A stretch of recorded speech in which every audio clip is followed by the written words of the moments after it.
Hi, everybody. I'm here with a guest, Dayton Bywaters. Dayton, say hi. Hello. Anyway, Dayton has been my student for 2 years, has it been?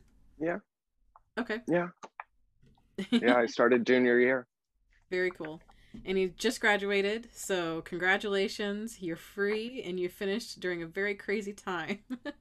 Thank you so much. It was a very crazy time. Very crazy. Well, let's take a look at the music. I'm going to pop up Woody and Buzz up on the screen, and we're going to talk about a few different things to look out for as you approach this etude, and maybe a few other things. Let's see. So this etude, there's two little finger drills that we're working on: A flat to B flat, where you have to lift those three lower fingers, right?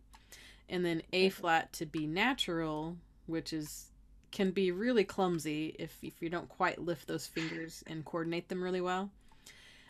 Most of the etudes, the drills are kind of separated. Like maybe in the A section, you end up with the first drill, and the B section, you get the second drill.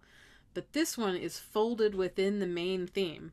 So at the very beginning, in the first measure, you get the drill, that's the first drill, and then all of a sudden you get the B natural. So you've got to go A flat, B flat, A flat, B flat, and about the time you get used to that, you have to go A flat, B natural. So that's where it can really trip you up, but it comes back several times. So once you get the hang of it, it kind of gels. So you just have to give it a little bit of time. It I really don't does stick. know. That's good. It really does. Oh, and I did want to mention, yes, it's called Woody and Buzz, and yes, it's inspired by those characters from the Toy Story, but this music has absolutely nothing to do with the theme music from the movie. It was just sort of like the characters. It reminded me of those characters, so it was just really easy to title it that. So I just want to make sure that was clear. I didn't take any music from the film or anything like that. um, Yeah, later on down, I have a little scene I like to play out, but whenever we get there, I'll talk about it. ooh, okay. All right, other obvious things. Okay, I should have backtracked here. So, key signature, we do have four flats to contend with. You're also going to have some accidentals, like we have F sharp. We have a lot of G flat, like side G flat is the ideal fingering in this situation, like in measure 6. And over here in measure, what is that, 9? And then in 25, 26, then we get the G flats up high, and there's where you have to go middle and then flip flop. Um, but over here in 27, you can do your fork fingering for G flat. So just look really closely based on context. If you're coming from D flat and then going to G flat, you're going to have to go to the middle. But if you're coming from the A flat and then going to G flat, then you can use your fork key. Yeah, Um, and of course, we do have the tempo shifts to think about as well. So moderato, clippity clop, like you're on the horse. That's Woody.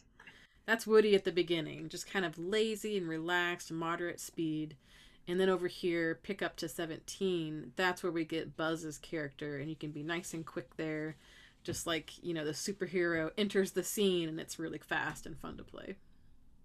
yeah. On that part, um, since I'm still a little boy at heart, at that part, I just think about Buzz running through like space and just shooting. What's the Voltron? Was that the bad guy in Toy Story and like Toy Story 3? And I just imagine them at battle just going, and that's the whole time I'm playing the faster to infinity part. I'm just thinking about that battle, which keeps me moving forward Okay, while playing okay. as well. I Because think I we just think watched. about how, oh, I'm sorry. Go ahead. Oh, that helps me think about how fast you have to be while playing it. Because if you think about being faster, it helps me personally a lot much. Okay. Or that was not That's grammatically okay. correct. Yeah, I think we watched Toy Story 4 the most. It's the favorite in the house, so I've forgotten the other ones because we always have four going. Okay, let me see if there's anything else I wanted to say. Yeah, at the very end, there's a very long succession of this side G flat, down to E flat, back to G flat, down to E flat. And of course, you can use your fork E flat for these lower E flats right up until this last one, and then you have to do side. I tend to favor side, so I just do it all on the side. So it's like upper side, upper side, lower side. And I don't know, some people Yeah, might that's argue and say that's too much work, but that's what works better for me. So you might play around and figure out what fingering combinations are going to work easiest for you there. And then of course there's an accelerando, so that makes it harder too. So that's a little bit of a finger twister there at the end. hmm Well, Dayton, is there anything that you wanted to say about the music? You mentioned something about the character, yeah. something in the movie that you said you would reference later or something. Oh, yeah, it was the scene about Buzz shooting through. Also, at Oh, the okay. beginning, I think about at the beginning of one of the Toy Story movies where I forget the little boy's name. Is it Alex? I think Andy. that's Andy. Yeah. Whenever he's playing with the toys and it actually goes into the scene of like the train with Woody on the horse, I think, and he's running beside, I think about that as well, and that's what helps me start off, because I just think about, okay, so if he were on a horse, how would it sound if he were playing clarinet? Then Oh, that's kind of, yeah, that's kind of what I think about as I'm playing. okay. Well, I'll play a little bit, just so that people can get an idea of the sound and maybe the change in the character on Faster to Infinity. We'll see how it goes. Okay. Alrighty. And I'm of course, excited. I'll record, like my little video. I'll make something this week to post for everybody too.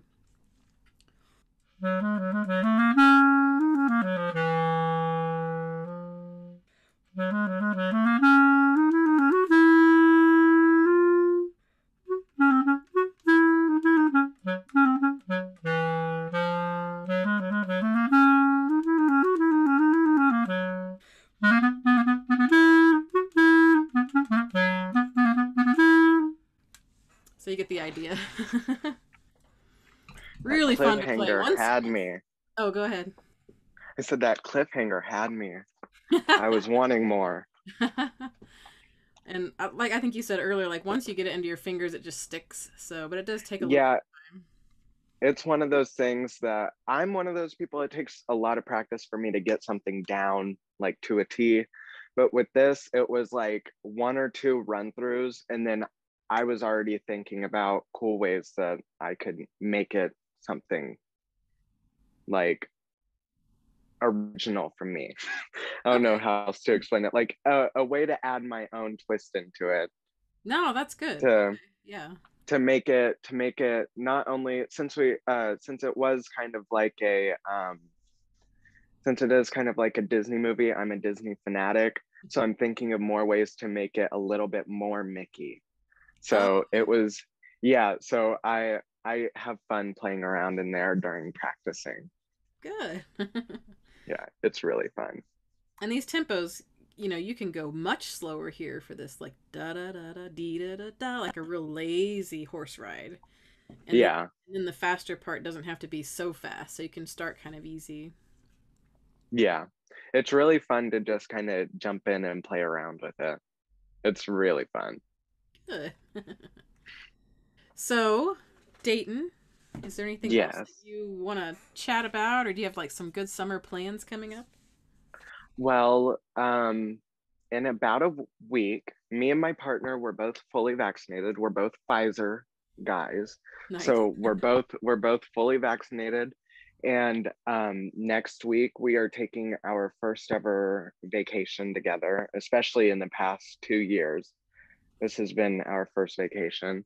And we're going to just kind of go to the beach and stay in our hotel room and have a lot of fun. Um, if COVID dies down and everything becomes safe again, we're going to be planning on going on a lot more vacations. So I'm looking forward to that. That's I'm very, nice. I'm very excited for that.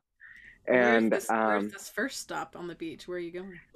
we're going to Daytona Beach. Ooh, nice. Yeah, it's my favorite beach because I'm not sure. I think it's honestly just the atmosphere and the family memories of going there that Oh, are okay. really just what brings my attachment to it. But the first thing I thought about was, let's go to Daytona Beach as soon as all the craziness died down and as soon as we're vaccinated.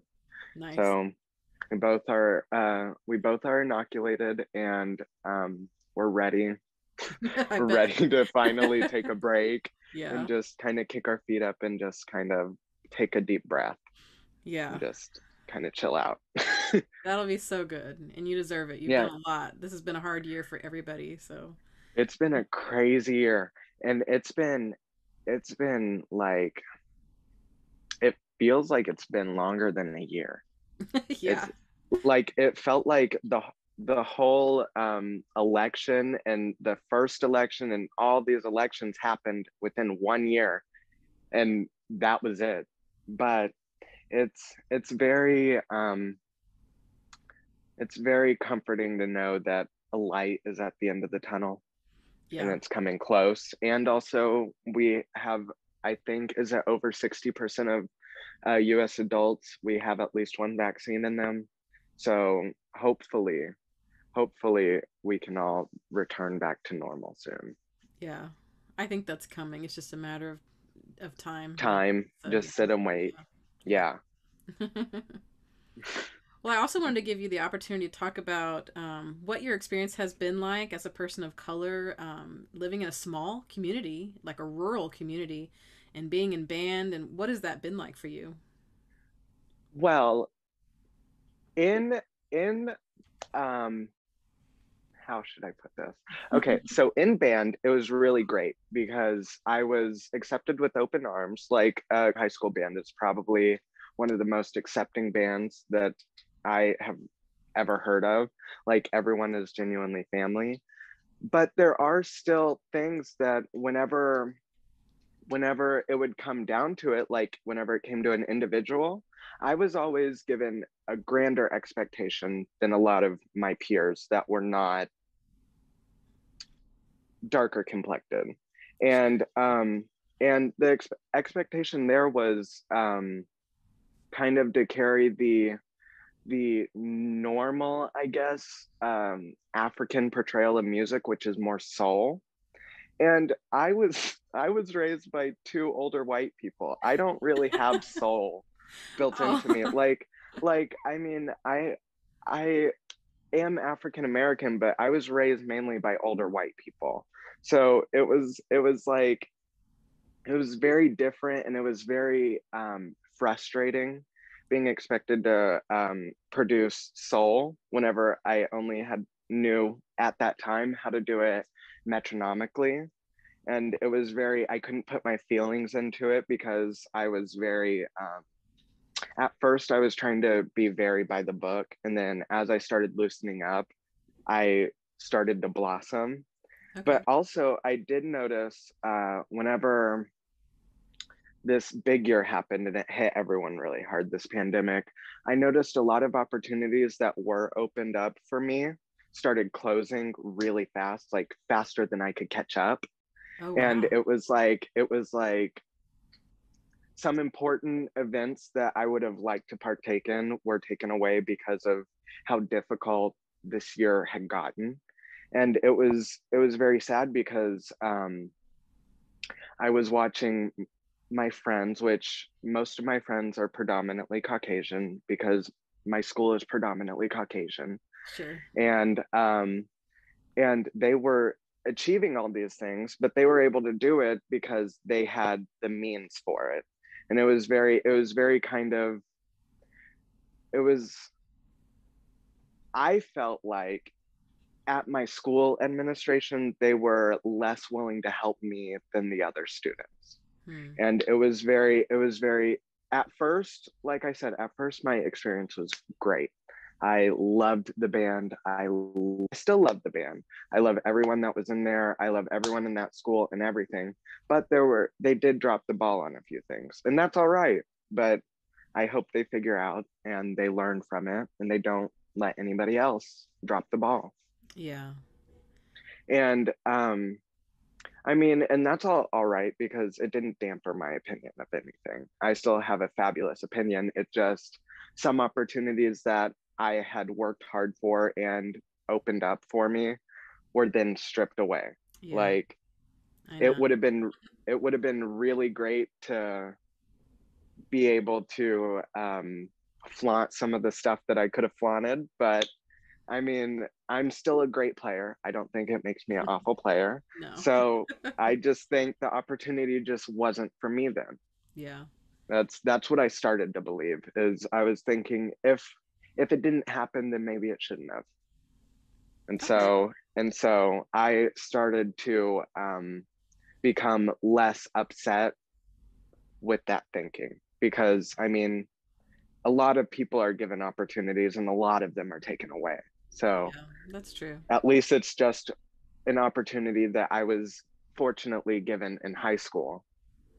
At least it wasn't an opportunity that could have helped me start a business or something. You know what I Yeah. mean? Yeah. It wasn't an earth shattering opportunity, but it was a great opportunity that I would have liked to take advantage of. Yeah. And we can, I mean, we've been a little obscure, but, you know, Dayton's family situation changed dramatically this year. And with the Yeah. pandemic, he had to work a lot of hours. And so Hmm. because of that, he lost out on some, he went to online for school.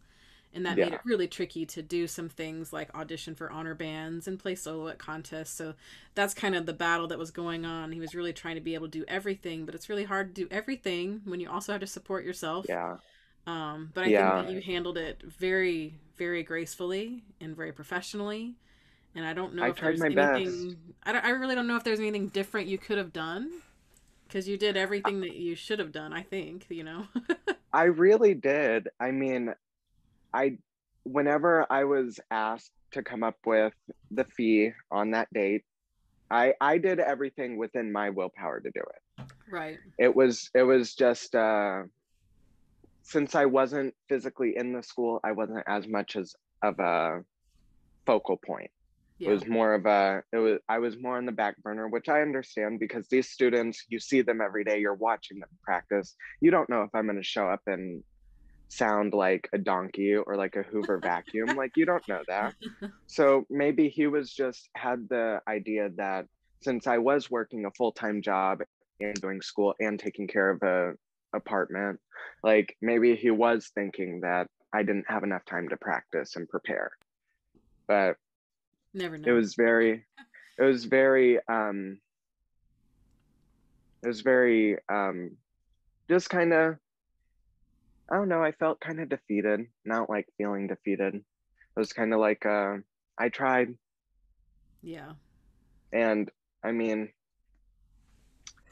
if things had gone perfect and I didn't have to move out and get my own place, I would have definitely been there and done that and been Oh, yeah. excited and exuberant about it.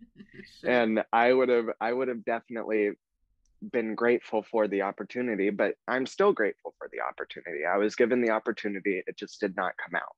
Yeah, sure. And that's just fine.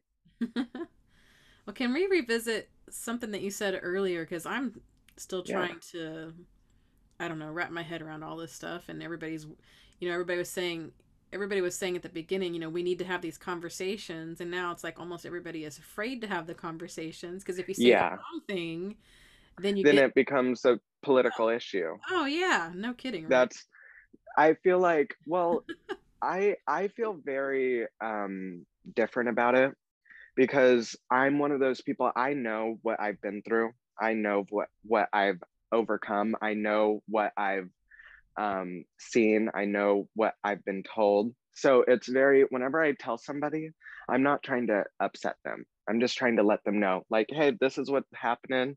Yeah. If you want, do with the information what you want. I'm not trying to make you out to a bad person. Just listen to the information, and if you care about it, then take it to heart. If you don't, let it go out the other ear. Just I'm one of those people. If you really don't care, don't tell me you don't care, because then it's like telling me you don't care that I exist. Yeah. It's just kind of pay attention to it, and then just let go of it. You don't have to keep that information. Yeah. Like it's all comes down to a personal choice, but Yeah. I'm gonna try my best to explain it as PC as I can. Sure. And I think, you know, me as a very sheltered white person, I will say that. I mean, I grew up in a very sheltered area. So every time I hear stories shared by people of color, it's almost like shocking. Like, I can't Yeah, believe that somebody would treat you that way or that that situation happened. Like, I can't even wrap my head around it just because yeah. I am fully aware of my privilege. Okay, I'm fully aware. Hmm. And especially this year, I've become even more aware. You've definitely been forthcoming about it. Ooh, yeah. I mean, You definitely have. it's just crazy some of the stories I've heard, and like what you said earlier, like you feel like you're held to a higher standard. I just feel like Yeah, it's a very strange thing, you know, like why yeah. are you held to a higher standard? That doesn't make any sense. I really don't know. I'm thinking at the time, I did not realize that I was being held to a higher standard because what would happen is like it would come to like chair tests and like playing tests and stuff like that. And I wouldn't score as high as people that were literally, pardon my French, but sucking it up Oh wow. and being really awful. And they would be like fourth and fifth chair, and I would be like stuck at like 12th chair. And I'm like, and also at that time, whenever it did happen, me and you were doing lessons. So I knew I was playing everything correct because that's the first thing you focus on is get the fingers under your notes and get it metronomically correct. And so I knew I was playing it correct. I just did not understand why I wasn't scoring better than I was. Huh. And it got so bad. It got to the point that I thought it was punishment, and my friends started thinking it was punishment because they were coming up to me like, "Why? How did like who score a little bit higher than you?" And I'm like, "I don't know." And I just kind of tried to brush it off, but after a certain point, it started just making me hate playing because it Oh. was like no matter how much better I got, no matter how much harder I practiced, no matter if I spent 2 hours a day to 6 hours a day practicing and getting everything perfect, I still was not gonna ever like grow. Hmm. And it was very like it was very hard because it made it very unenjoyable to be in band. It I can see was, that. Yeah. and it was it wasn't from the ego standpoint. It was the I work really hard for it, so I deserve it and I want it. It's not the ego stand or the ego. I don't care about Yeah. that. I mean, being in lessons, I've learned to put my ego aside and Okay. just listen to the facts. And it was just a like I don't know. I felt like I put in a lot of work to deserve the chair that I was wanting, and I deserved it because I played better than the person that was in that chair. That is And so it's strange. Okay. and I and a lot of people are like, "Well, you sound salty to say that." I'm not salty. I'm not upset about it. I just know I deserved it because I knew that I played better. Yeah. And it was just minute things like that that really bugged Sure. because I would be like in the band room practicing all the time, and I used to get comments from band parents talking about how I'm always practicing and always trying to get my stuff perfect. And like they would comment how I was like the only one that they noticed that would like notably stick out to stay there and practice and stay trying to better myself. And oh no, I feel like I'm filibustering now. um um it's just a very different experience. It took me from wanting to do it to not really wanting to do it. No, I get that. Yeah. Like it took it from I'm in band to play music to I'm in band To get a what? to get a cord around my neck for graduation. That's what Oh, it oh, okay. that's what it went to. It went from I want to play in this band, I want to be active, I want to be great, I want everyone to excel, I want everything to be great. And then it went to Well, I've been in here for like 6 years now. Might as well just finish out and Yeah. get my cord and get the thing that I've stayed in here for. Yeah. And that was just, and even that was taken from me, but that's all right. That's all right. I mean, it would have gone in a box, so Sure. that's definitely all right. But yeah, just a lot of experiences that I have had have been very different. I also used to get a lot of the time that I was too mean and angry all the time, Hmm. which to me always came as a shock because I would never come off mean or angry. I would never try and raise my voice. I would always try and talk to someone like they were my equal because I was trying to help them, not belittle them. But I used to often get told that I would be angry, which would take me back to the saying of an angry black woman, like how Oh, yeah. they can never get upset but they always get angry. Like you can never, like I feel like within a team effort, if the person of color gets upset, they're angry. It's never they're just upset. It's never, oh, they're having a rough time, they're just going through a lot, they're upset. It's always they're angry and they're malicious or vicious. And that's another thing that really made band life harder, was because majority of the time I was being told I was angry whenever I was really just trying to get everyone to play. Like Okay. it's really hard to have a great band whenever you only have like four clarinet players playing. Yeah. And it's very, and it was really difficult because because at the time that I would get told that I was being very malicious was at marching band. And it was, a lot of it was, you just can't hear me, so I'm just talking louder. And I also would go back and apologize if I came out wrong. Like if my words came out wrong, I would try and let everyone know that I didn't mean to hurt their feelings. And it just got to the point to where it was almost like a, why am I even in a leadership position if I can't let them know what they're doing wrong? Because a lot of it was they would just play a note wrong and I'd be like, can you play that note and just make sure you know the note, and like let's go through it like note by note and make sure we're comfortable with all the notes, just like how teachers do.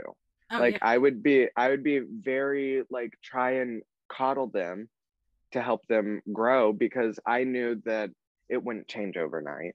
Yeah. But and then it got so bad that it finally just went to a point where I was just like, take me off the leadership position. Like I am so done. Like I'm done. And then by the time I was off the leadership position, the clarinets were sounding better. And so the new leadership that came in took all the credit for everyone sounding good. And it made me so upset because that credit was taken away from me yet again. And Yeah. it was just one of those things that it was like, no, I pushed them to play out. I pushed them to fill up their clarinet. I pushed them to use good tone. I pushed them to learn all the notes and learn them well. Like it just got to a point to me where it got to an unfair point, and it just made me sad because I didn't see band as an unfair thing. I felt like since we were all a family, we were all fair and equal and played the same game because we're all in it together. Yeah. Yeah. And it got very much to a this person wanted this person to look bad so they could look good, and I didn't want that at Oh, all. So being a person of color is very different, but it's just very different. It's a very unique, different experience, and it makes it feel like you need to watch your P's and Q's. yeah. And I feel like no one should ever have to feel like they're walking on eggshells just to get their voice heard. Yeah. Like I feel like everyone should be able to speak their mind. If it's politically correct or not, they should be able to speak their mind, but they should do it in a respectable manner. They should never just go and target someone or go and attack someone or make it feel as though people are being attacked by just saying something. I feel like you can speak your mind without making it an attack. Yeah. I mean, of course, And everyone that's, has an opinion, and it's okay to have an yeah, opinion.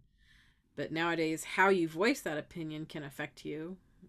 is very big. Yeah, Like you can lose big things by voicing your opinion in a malicious, mean, violent way.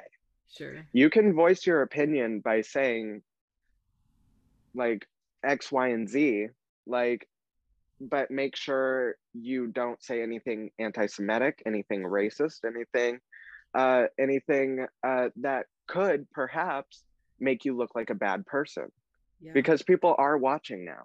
Oh, yeah. It's not like it's social media has really changed within the past 4 years.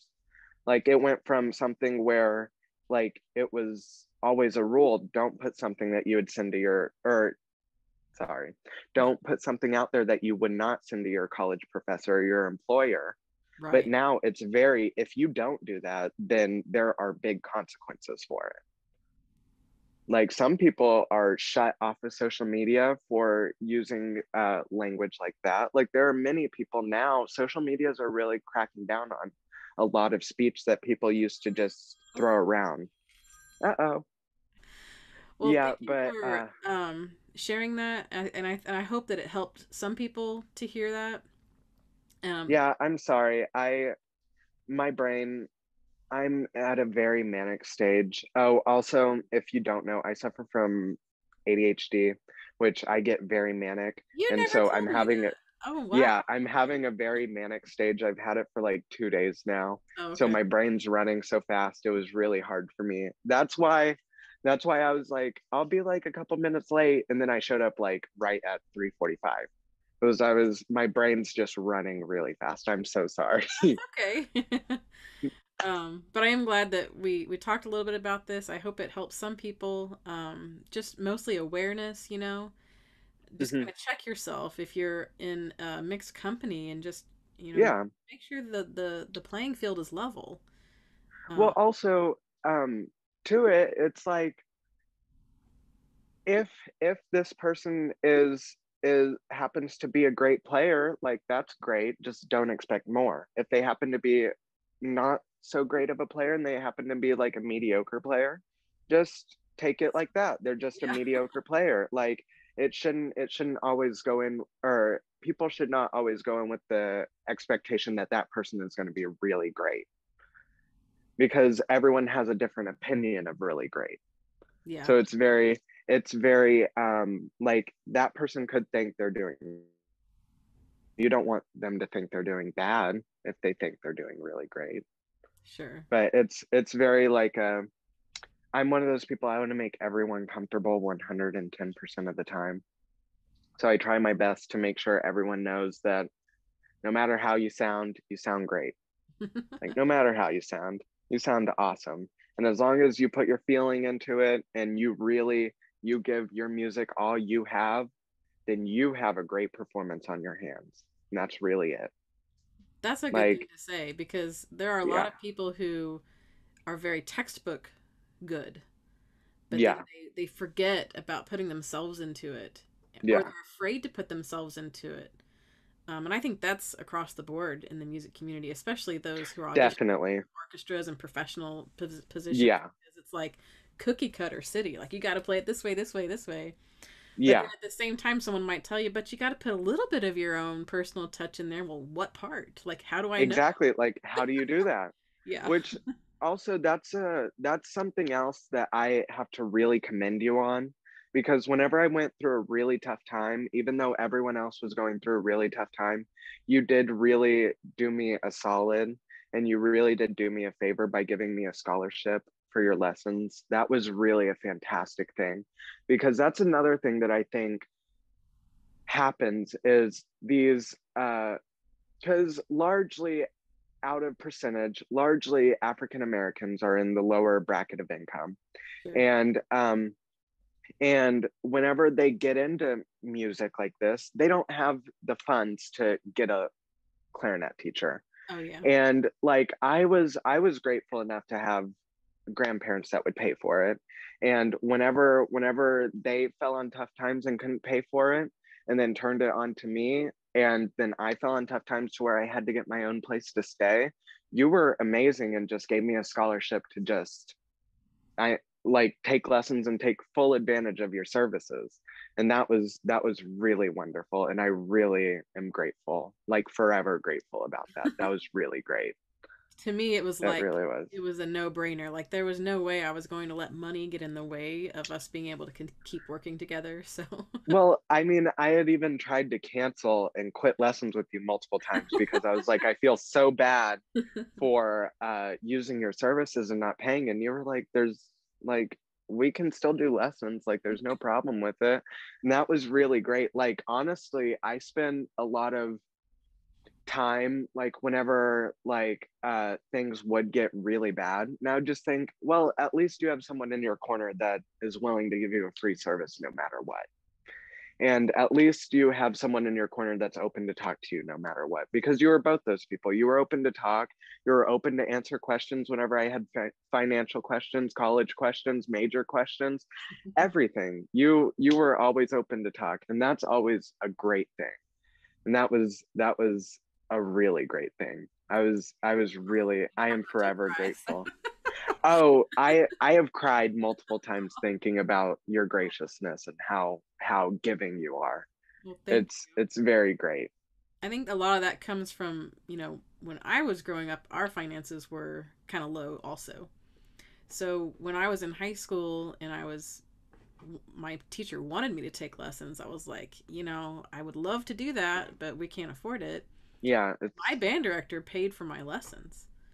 Like, literally out that's of his sweet. pocket. I would finish the lesson, I would go to him, he'd open his wallet and give me the money, and I would take it to the teacher.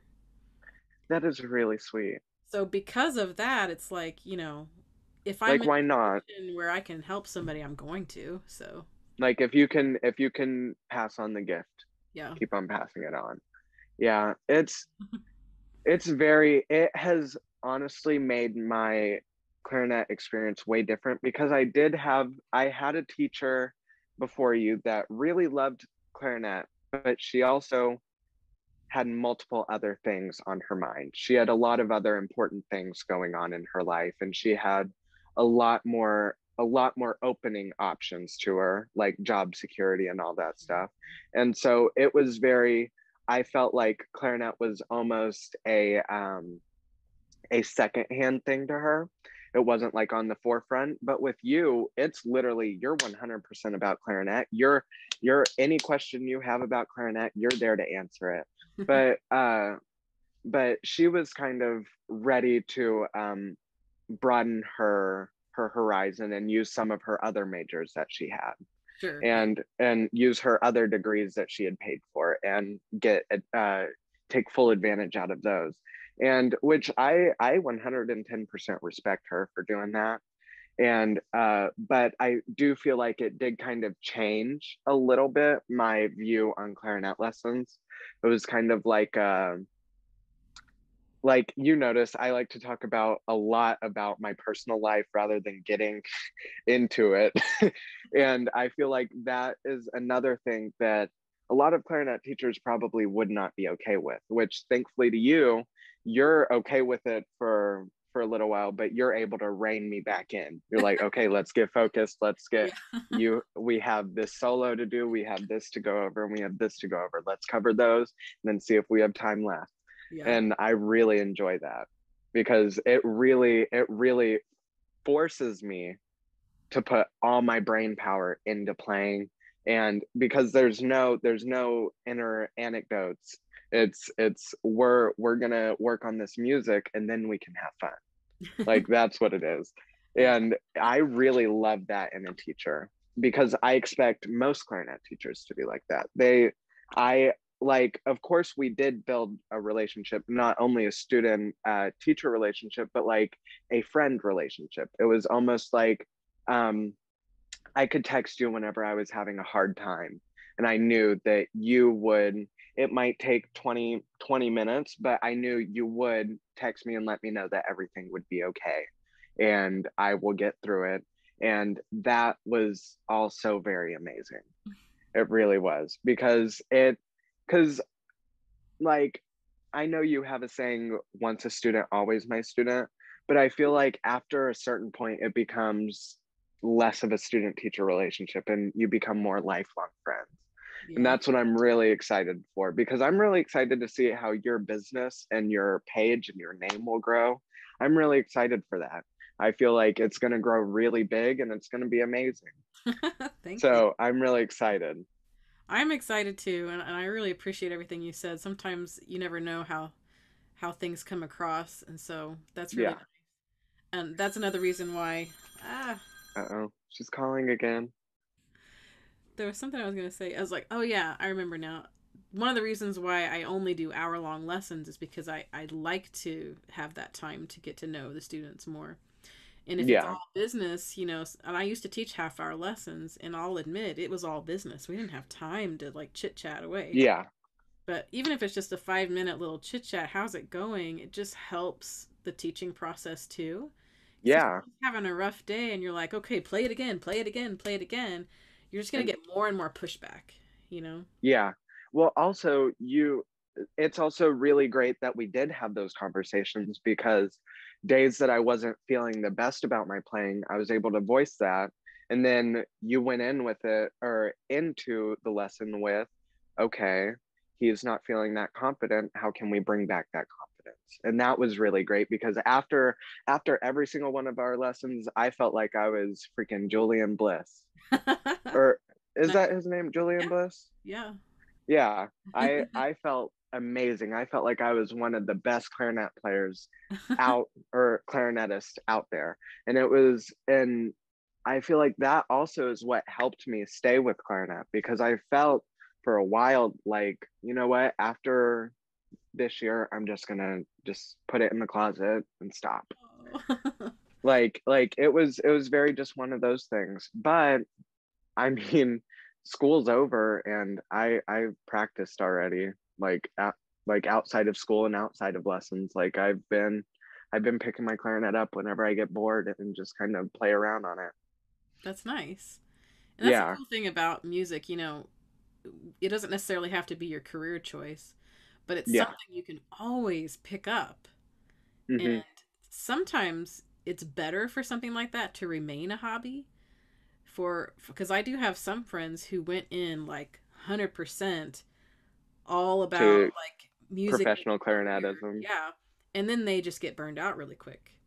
So it's kind of nice. Like, I kind of think back, like, maybe I should have switched my major to marketing way back in the day because I thought I was going to switch my major. And I might have enjoyed It's music never too more on late to go back to school. the side. Ugh, It's I've never got too plenty late of to go back to student school. I totally understand. I Sad thing is I pushed back my enrollment till January to TU. loans. Okay. So I'm gonna take these months to kind of use it as a gap couple of months and just kind of live life, get a job, and stay on top of everything. I mean, it's not like it's not like um it's not like I'm lazy, but I mean, I could use getting a little bit more into adulthood Yeah. and get more into the idea of, I don't have my grandparents' money cushion. I don't have my parents' money cushion. I don't have anybody's money cushion except my own. Yeah. And that's something that I'm really trying to ingrain in my brain, is like, you don't have anybody else's money cushion. It's you. Yeah. That's all it is. And that's one of the things that I feel has really helped with my growth, because if you had asked me last year what I was going to do, I would have told you that I would have gone to college no matter how much student loan debt it would have put me in. Like, I literally was full with the idea that you needed a degree to make great money. But I also figured out that you don't need a degree, but it is great to have one. Like, it's a wonderful asset, but you don't absolutely need one. And that was something that also helped relieve the pressure. But as one of the only people in my family to have the option to have a full ride scholarship to a really nice school, I do want to take advantage of that opportunity. That's good to hear. And yes, Yeah. you know, there are plenty of people with degrees who have no job. So it's Yeah. not just about having the piece of paper. You still have to get out there and Hmm. do the work, Work your behind off yeah, to get your foot in the and door. get a name for yourself Yeah. and get that experience under your belt. It's yeah, it was well because sophomore junior year, whenever I started applying for colleges, I was applying with the with the notion that I was going to go for med school. I was just going to go pre-med and then go to med school and become a plastic surgeon and just really just grind it out and get the education and all of that. And then I started realizing how unreal that idea sounds, like how it would be achievable, but I would need more than just an educational boost. I Yeah. would need a economic, financial boost. I would need a social class boost. Like I would need a lot more boosts under my belt to get to the area that I would like to get at. And it's very, I don't know. The idea about college is very confusing to me right now because I am so ingrained with the idea of oil and medical field will never go out, but the oil field isn't going to be doing so well in the next 20 years.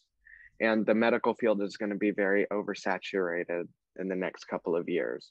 So I'm very confused on my ideas about college. I understand But that too. Yeah. sorry, I started talking. I can't. You can. Oh, also, I don't know if I've ever told you. Tell me to shut up if I get too talky. I feel It's like okay. I actually kind of calm need to down. sign off soon because I do need to go pick up mom and figure out why she's calling. So, um, Okay. but this has been great, Okay. Dayton. Well, I really appreciate you chatting. It was fun to talk about the etude, but even more fun to talk about your experiences. And I hope that everybody at least gets something from it if they've stuck with us. And I'm sure I'll see you again very soon. yes.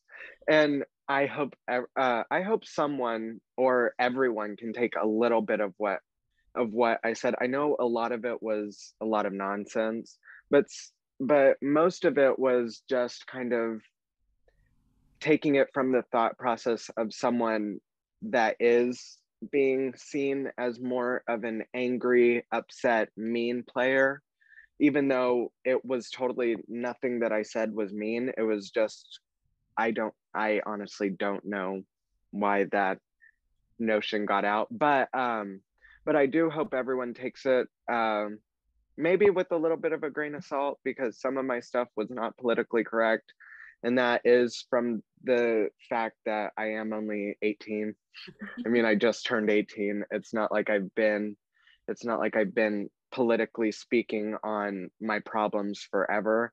It Yeah. just now got to the point where I felt like I needed to speak on it. And it just, yeah, I hope everyone gets something from it and just kind of watches how they talk to someone or what their understanding of that person is before they show up. Like try to push those thoughts behind and let the idea that you're here to make music and here to have fun be the forefront. Very good closing statement. I like that. I kind of feel that way too. It's like, okay, can we just put all our stuff at the door and come in and play clarinet? Yeah, like That sounds like a leave great all your plan. prejudices at the door Yeah. and just come in with open arms and just be ready to play some music. I mean, you can all agree that music is fun to play. I mean, and that it's beautiful and that you all enjoy it. So base your off of that. I mean, base it off of you all love to play the clarinet and you all think you're great at it and you all love playing music and just make it a gosh darn fun time. Amen.